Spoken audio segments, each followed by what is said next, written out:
cálculos eléctricos para una línea de transmisión de 230 kilovoltios.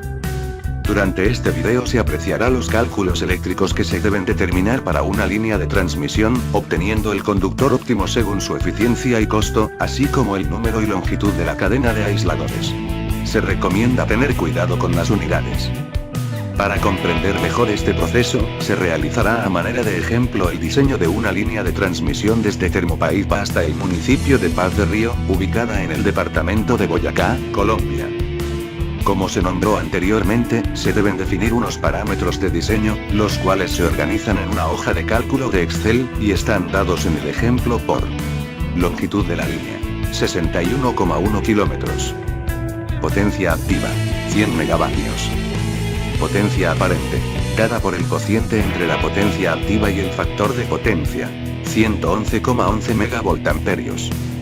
Tensión de la línea, 230 kilovoltios. Tensión máxima de la línea, 245 kilovoltios. Número de conductores por fase, 1.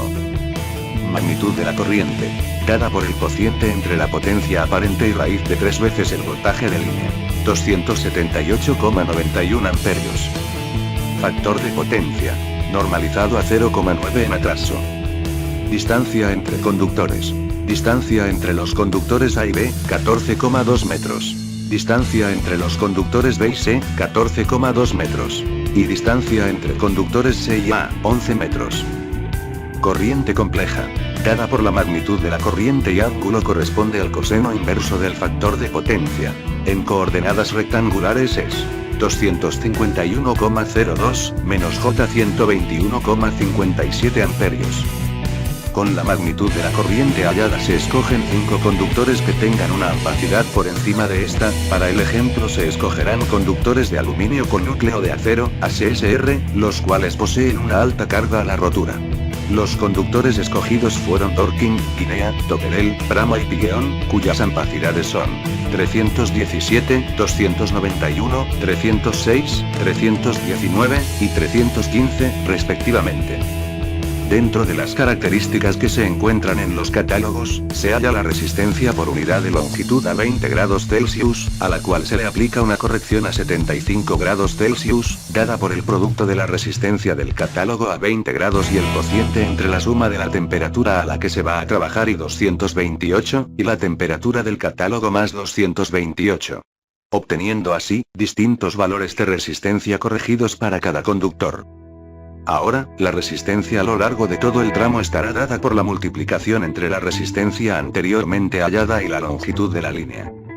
Luego, con el fin de hallar los demás parámetros eléctricos de la línea es necesario hallar el radio medio geométrico, RMG, y la distancia media equivalente, DME. Los cuales están dados por la enésima raíz al cuadrado de la productoria entre las posibles distancias entre conductores, y la raíz m por n del producto de las posibles distancias entre fases, donde m es el número de conductores y n el número de fases.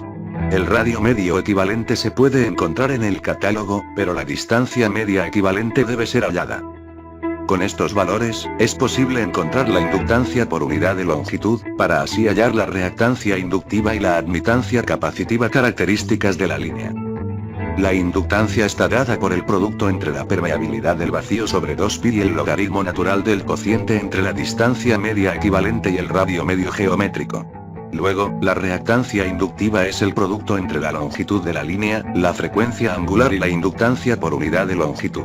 De aquí, ya se puede hallar la impedancia de la línea, dada por la suma de la resistencia y la reactancia inductiva. Cabe resaltar que la reactancia es una cantidad imaginaria. Es considerada una línea corta, aquella cuya longitud es menor a 80 kilómetros, donde se deduce que el ejemplo pertenece a este tipo de línea. Los parámetros concentrados A, B, C y D, para una línea corta corresponden a 1, la impedancia de la línea, 0 y 1, respectivamente. Habiendo obtenido el modelo circuital de la línea, se procede a encontrar la regulación sobre esta, declarando dos variables. V sub S y V sub R, donde V sub S es la tensión de entrada y V sub R es la tensión a la salida, el mismo que el voltaje de diseño. V sub S es igual a la suma del voltaje a la salida y el producto de la corriente compleja por la impedancia. Para encontrar la regulación se restan estos dos valores sobre V sub R, todo por 100, dado que es una cantidad porcentual.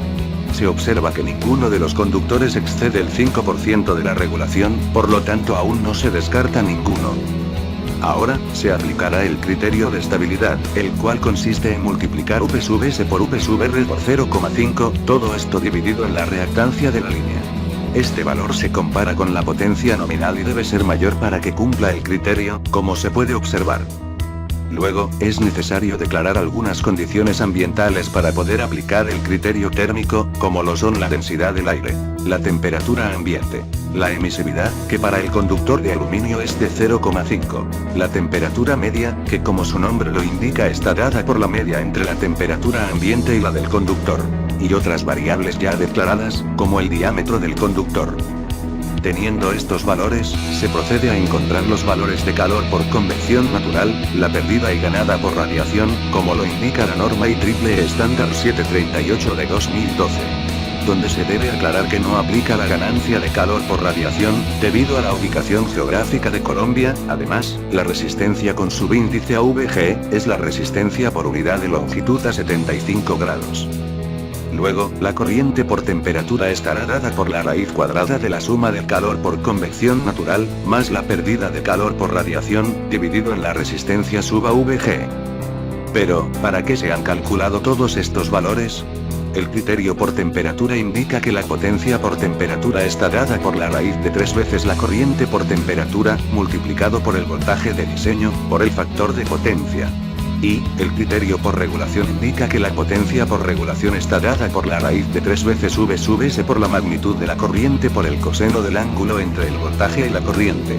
Luego de haber hallado estos valores, entre la potencia por regulación, estabilidad y temperatura, se distingue la más baja, ya que el sistema no deberá sobrepasar esta.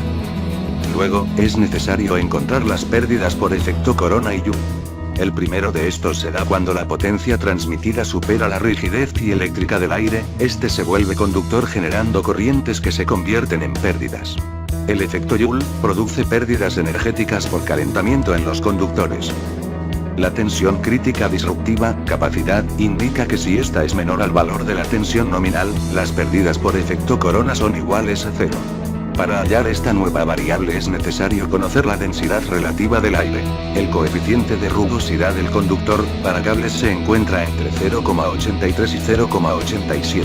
El efecto del mal tiempo que se considera como una constante de 0,8 y para buen tiempo es la unidad.